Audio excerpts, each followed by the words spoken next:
It all started with a very simple idea.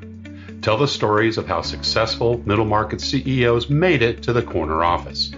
I'm Brant Handley, founder and managing director of Resource Options International, or ROI.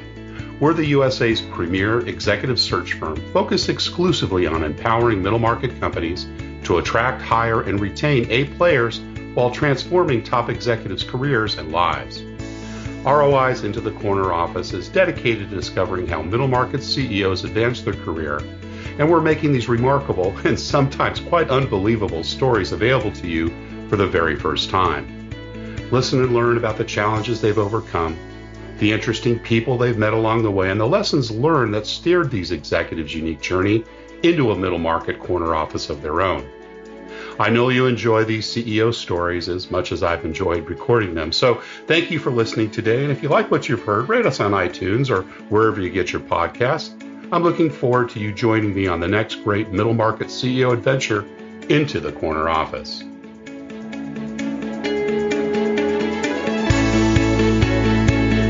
Today, my guest is Nick McLean, partner and co-founder of Four Pillars Investors.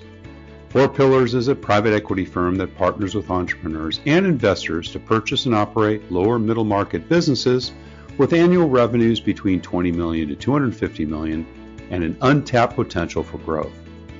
Four Pillars isn't your typical PE firm. They take a relationship-first approach and aren't about financial engineering or extreme cost cutting. Instead, they leverage their experience as entrepreneurs to help grow companies in terms of revenues and employees. Nick has over 15 years of experience as a private equity investor and is highly regarded for his ability to find and invest in businesses that last far into the future. At Four Pillars, most of Nick's activities revolve around fundraising as well as deal origination and execution.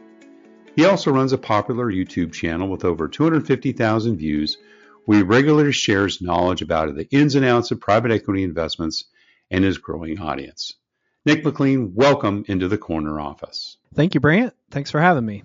Great to have you here. I know we had a couple of false starts to get us to this day, but I'm so glad we've had the opportunity to talk and get a chance to talk about your background and all the great things that are going on at Four Pillars. But we always like to start with kind of the early days and, kind of where you grew up and what your early family life was like. So tell us about your, mom and dad, parents, brothers, sisters, all that inspired you as you were growing up.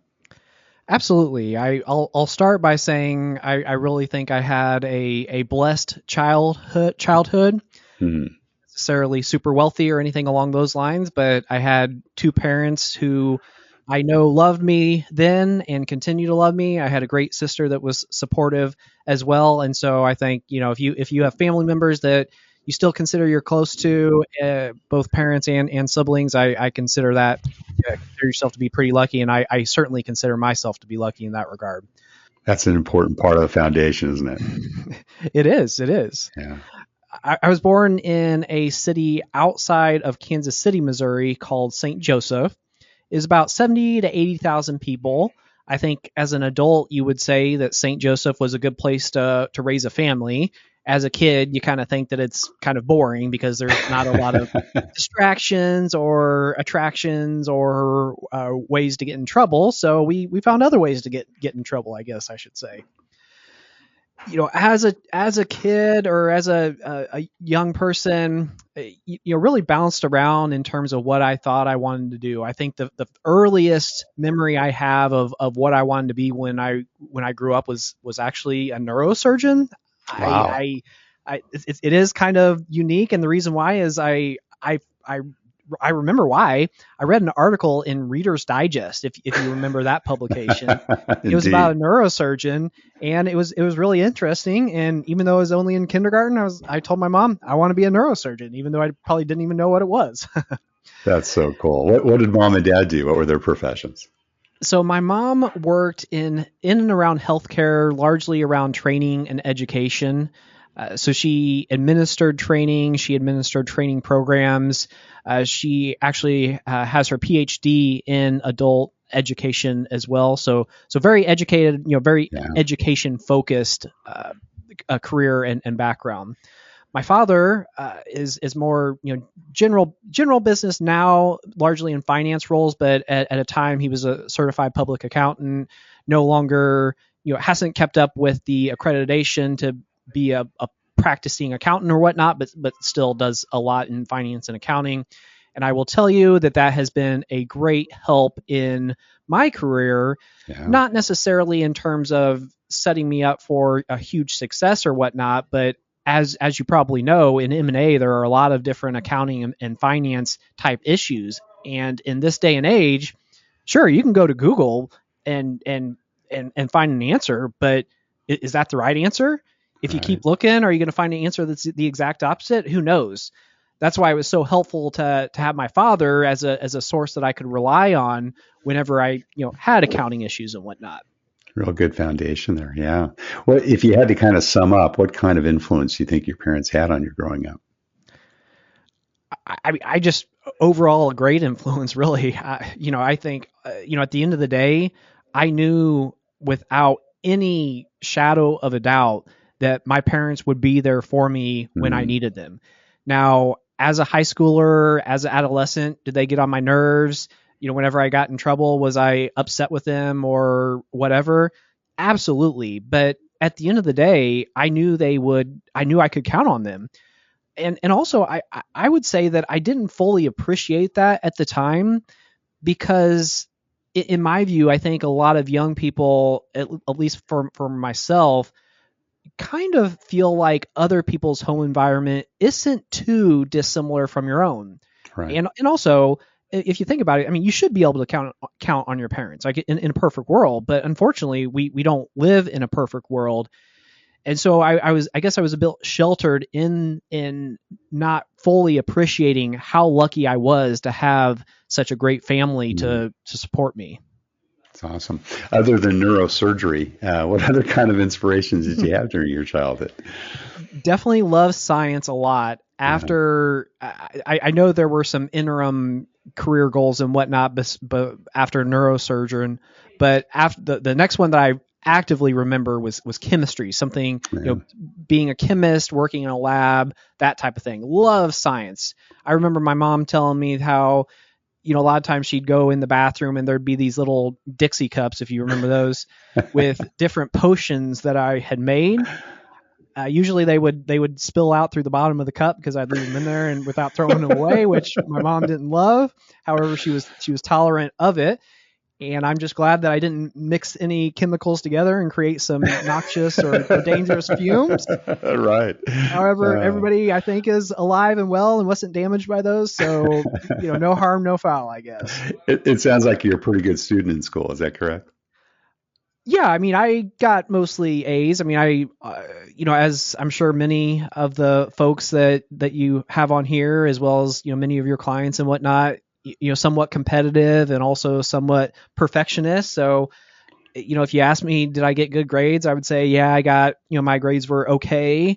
However, okay means, maybe a B here or there, that type of thing.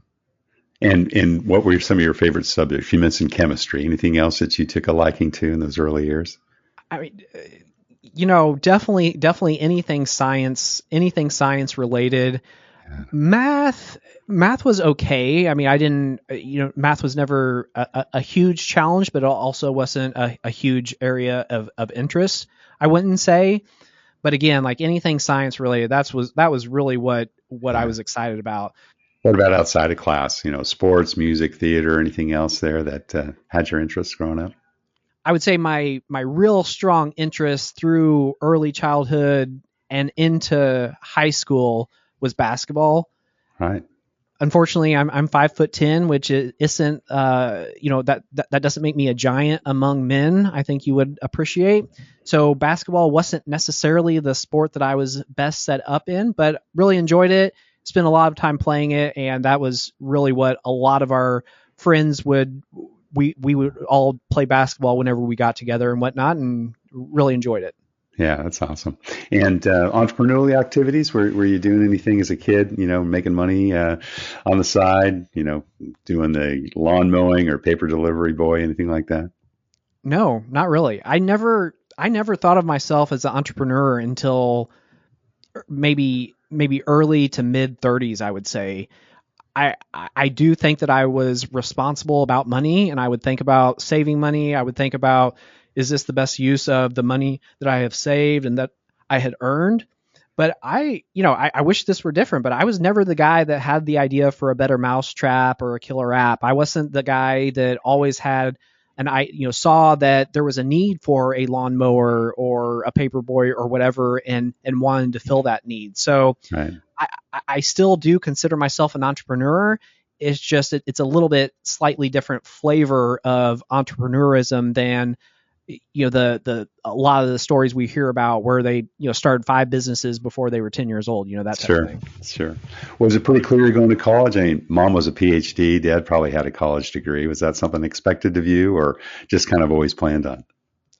Yeah, I mean, it wasn't really a discussion in our household. It was just kind of that's the next step, not necessarily any pressure there or expectation, just kind of, well, if you didn't go to college, what would you do? And that type of thing. And even in high school, my expectation was to go back and get an MBA. I had an uncle who was successful in business. He went to University of Missouri for undergrad, just like me. Also got an MBA from Harvard. That was my role model, and that was kind of the path that I thought I wanted to go down. Well, you went in and got an industrial engineering degree. Is that right, at the undergrad level? It is. And I will tell you, I consider myself very, very lucky, because it was actually my guidance counselor in high school that recommended that major to me. Wow. I never would have picked industrial engineering in a million years. I just didn't know anything about it. As we were talking, we realized that chemistry wasn't going to be a good fit. Brief digression here. I did work in a quality control lab testing chemicals for a couple of summers, and after about 1 month of working in the QC lab, I realized that chemistry probably wasn't going to be a good long-term career fit for me. So, once I got some experience working in chemistry, I quickly pivoted. Was that due to maybe explosions that happened in the lab, or was there something else that turned you off of chemistry? Because it sounded like you really had a love for science. Fortunately for everyone, there were no explosions, at least none that I know about. It's a very good question, and one I haven't really thought about. I think at the end of the day, well, let me step back. I worked in a quality control lab. Quality control is less about being creative and inventive and more about making sure that whatever you're testing conforms to the standards. I do believe that if I had been in a more inventive or creative type chemistry role, then my views might have been different. But because I was in a quality control type role, that's what I associated all chemistry to be like, and that's, in my view, why it became less interesting to me. Yeah, I understand. Well, what was that first job you took coming out of undergraduate? Because you worked for a few years before you went back for your MBA, right? Yep. So the plan was always to go into consulting. That's what folks smarter than me had suggested. So I worked for Deloitte Consulting for 2.5 years, largely with manufacturing clients on process improvement, process standardization, et cetera, et cetera. Worked on some really interesting projects and clients.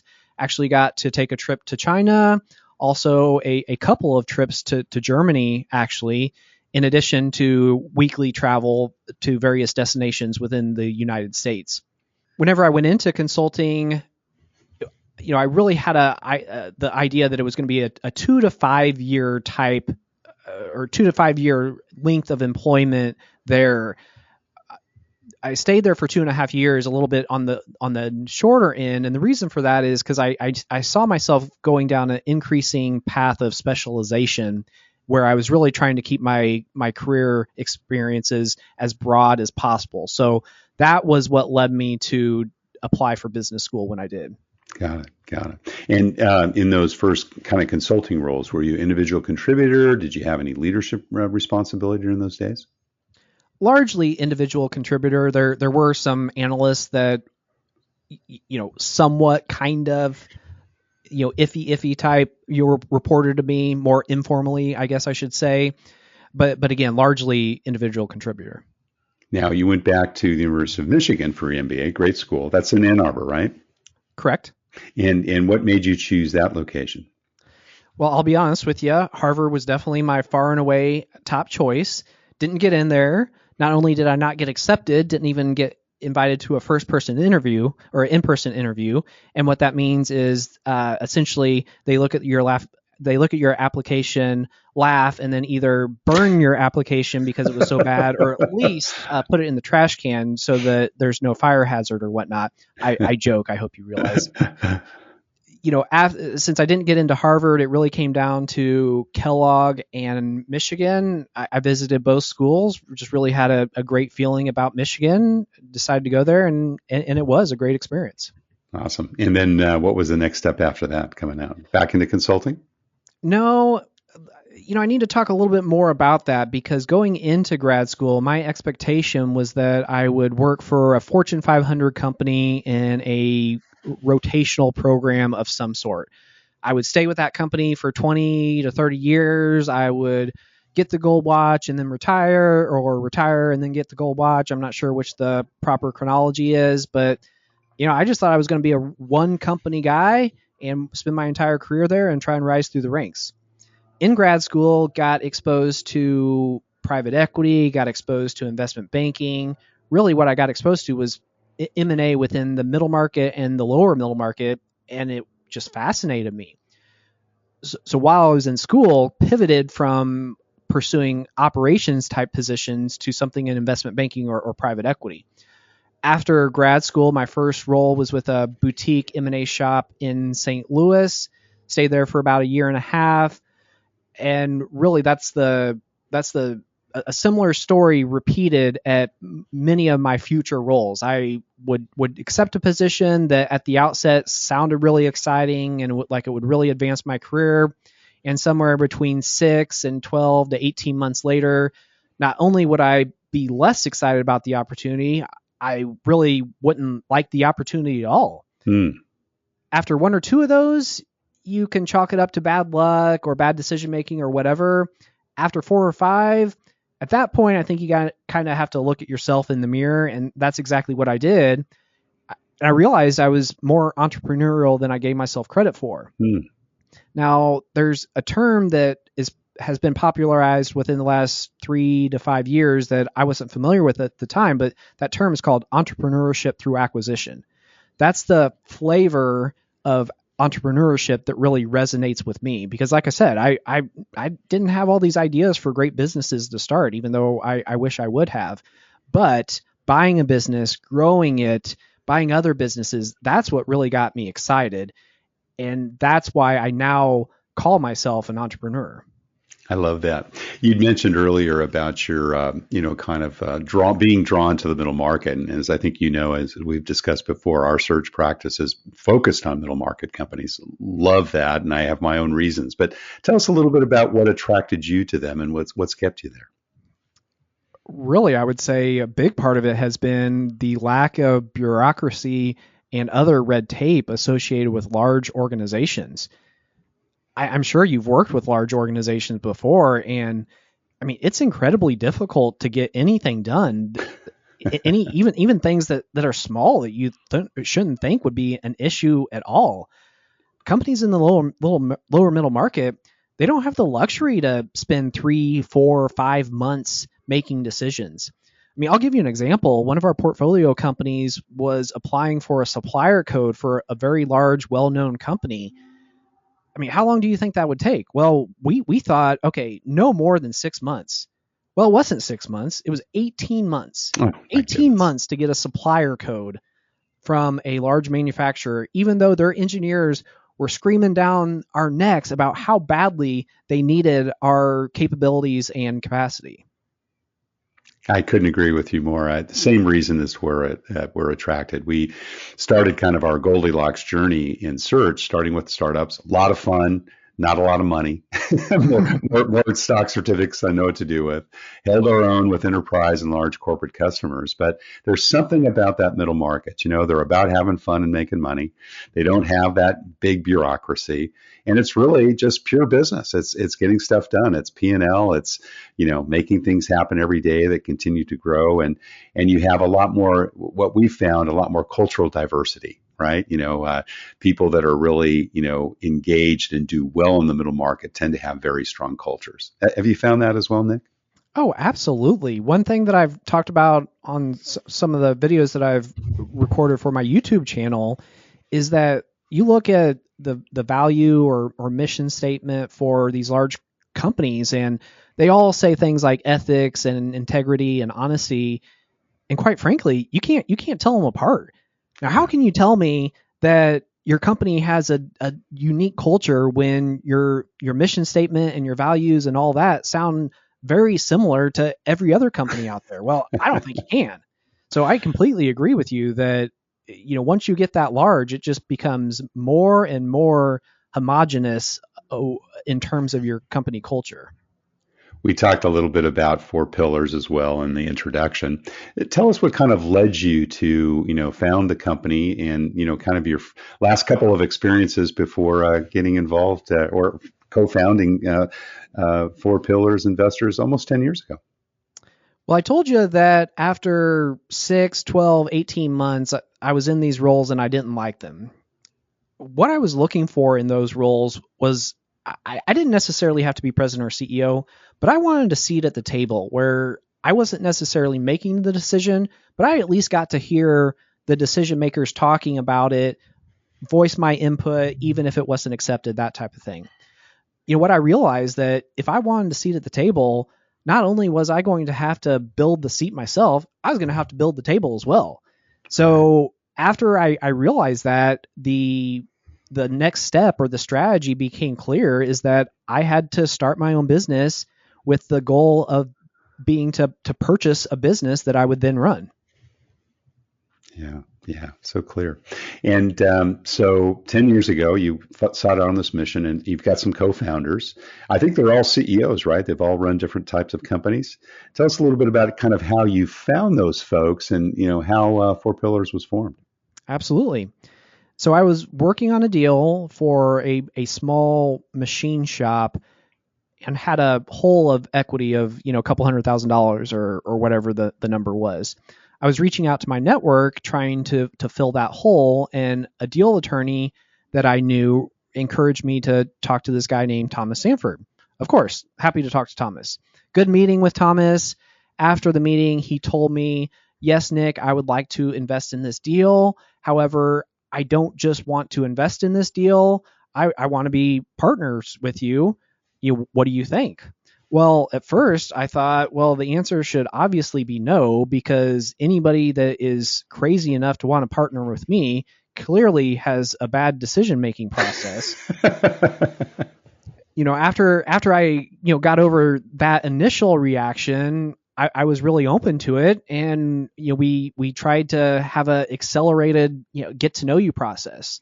What we realized through that is we're both pretty even-keeled guys. We're both pretty reasonable, and we care about being fair to the other person, even sometimes at the expense of what's fair to us. And thought it was a good idea, and ultimately decided to, in fact, join forces and become equal partners.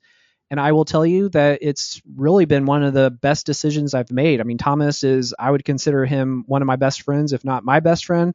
I talk to him more than anybody except for my wife and kids.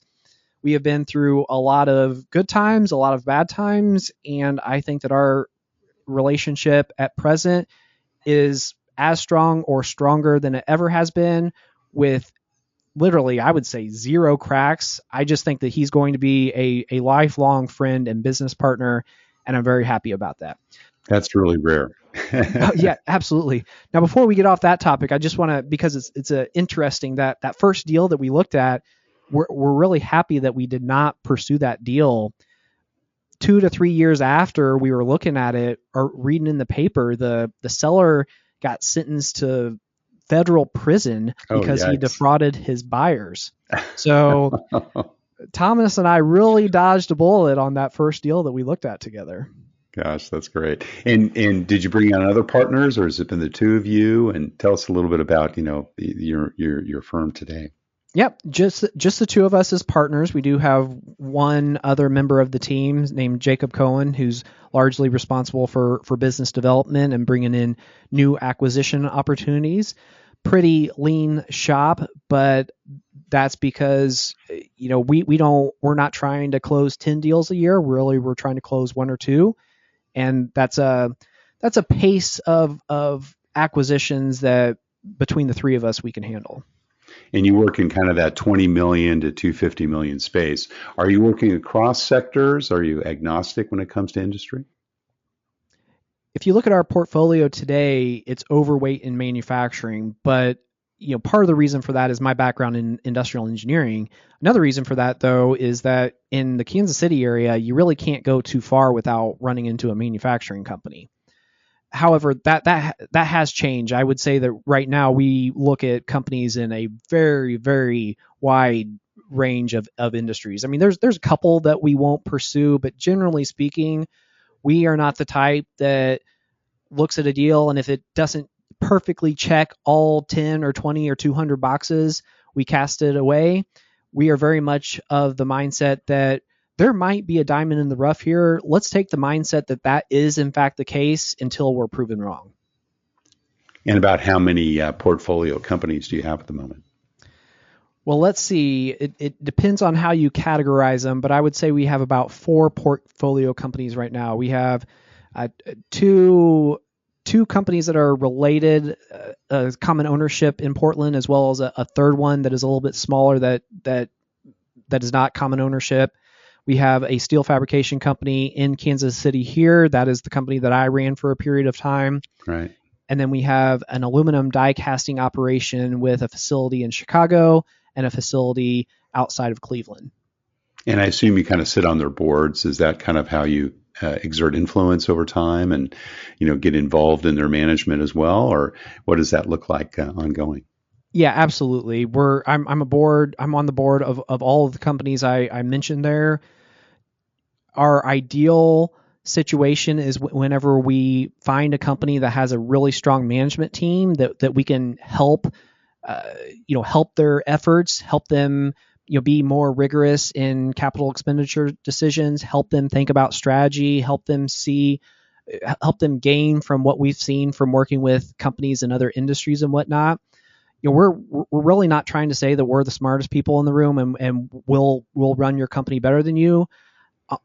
The opposite, really. It's we want you guys to be the smartest. We'll ask some dumb questions that will hopefully cause you to get to thinking and maybe view something different. But if you want to work with us, you got to brace yourself for us asking a lot of dumb questions, because that is definitely the first stage of the process whenever we get involved. What do you look for when you evaluate these companies, Nick? Well, it's a very qualitative answer, but we look for companies with an untapped potential for growth. It's a bit of a tagline, but it's really what we look for. So often we see companies with an owner that, perhaps they're in their 60s or 70s that, that used to have a whole bunch of energy or desire to grow the business, but over time those desires and risk tolerances change, and maybe. And also, as you get to be an owner of a company that's throwing off 3, 4, 5 million of EBITDA, does it really impact your lifestyle or your happiness if you take that from 4 million of EBITDA to 8 million or 12 million? Possibly not. Just because risk tolerances change or just because motivations change doesn't mean that there's not the potential for growth for those companies. Those are the types of situations that really get us excited, where you talk to a business owner, they say, listen, guys, there is a lot of opportunity. It's X, Y, and Z. I don't want to put all my life's work, all my personal net worth on the line to pursue those growth opportunities. I'm willing to put some of it on the line, but I'm not willing to fund 100% of it. That's why we're in these talks. Those are the types of situations that get us pretty excited. Yeah. What would you say is kind of the common through line or the common thread among the companies that you bring in as part of your portfolio? Other than growth. I mean, I get that. There are obviously folks that, want to invest and grow in the future. But, are there cultural similarities or size of employee base or, age and financial position of their owners or, any other consistent, threads there? Oh, sure. I mean, I would say age of the owners is typically higher, but I think that's a little bit less interesting one. What I think perhaps is a more interesting thread to talk about is the level of sophistication of the company. Typically what we see, or typically what we like in the acquisitions that we look at, are companies that have started down the path of increasing the sophistication, starting to implement those processes and procedures so that it's not entirely new, but also all of the work hasn't been done. As an example, sometimes we'll talk to companies and we'll say, well, how do you do processes X, Y, and Z?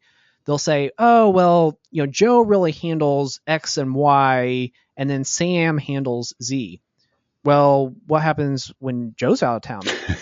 Well, he does a lot of work before he goes out of town, so he really, tries to make his absence not felt very much. And then, when he gets back, it's, oh yeah, he's super slammed and whatnot.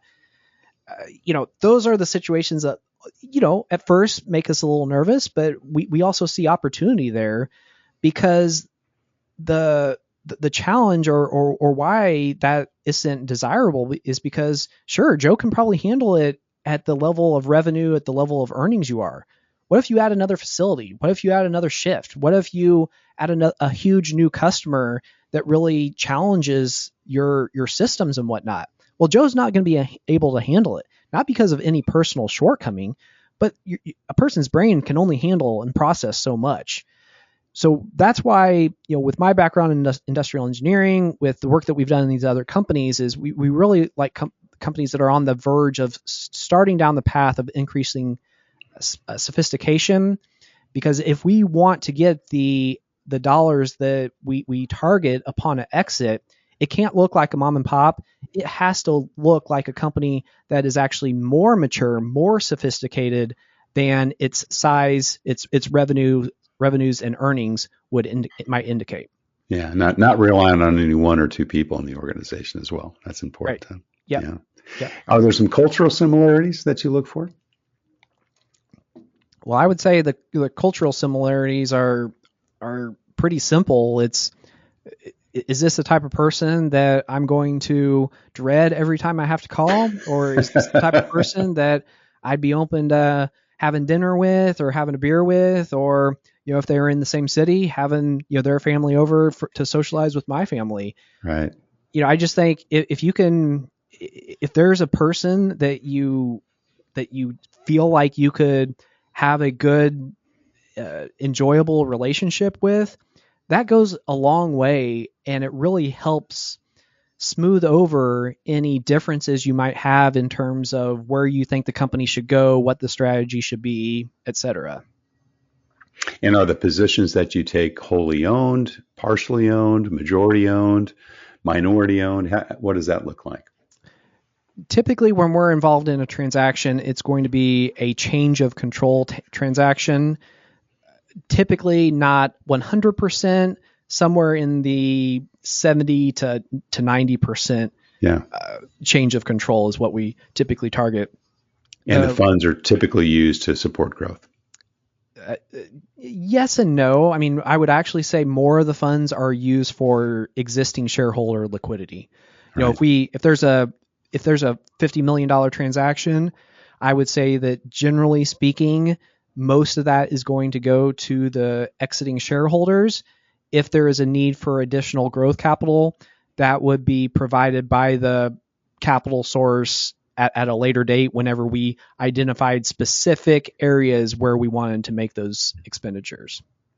I looked on your LinkedIn page, and I know I loved your headline, actively seeking acquisitions. So is that still the case, Nick? Are you looking to continue to increase the portfolio at this stage? Brant, I don't think there's going to be a day on this earth when I'm not actively seeking acquisition. Sounds like you're really enjoying it. Absolutely.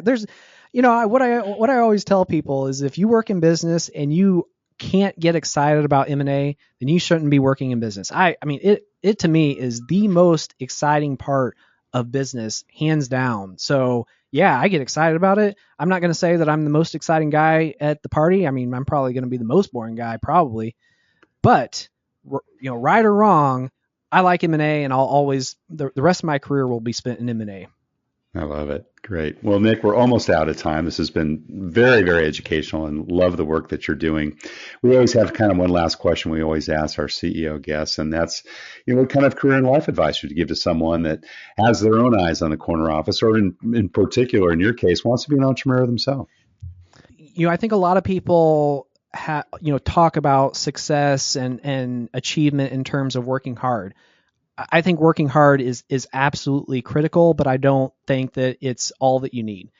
I also hear some people say, well, you got to work hard, but you also need a little bit of luck. I agree with that as well.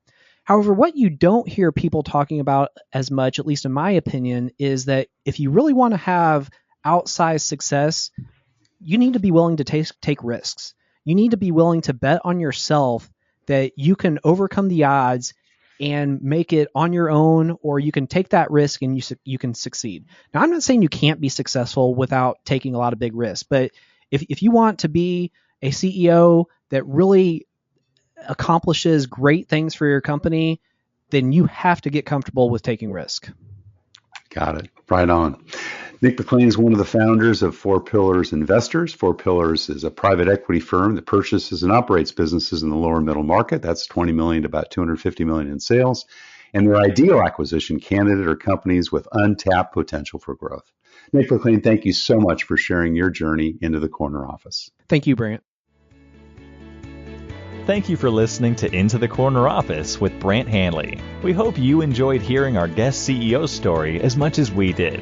If you want to hear more CEOs reveal their journey into the corner office, please subscribe via iTunes and tell your friends and colleagues. For more information about Brant, Resource Options International, and the mighty middle market, visit www.goforroi.com. We look forward to having you join us for our next episode.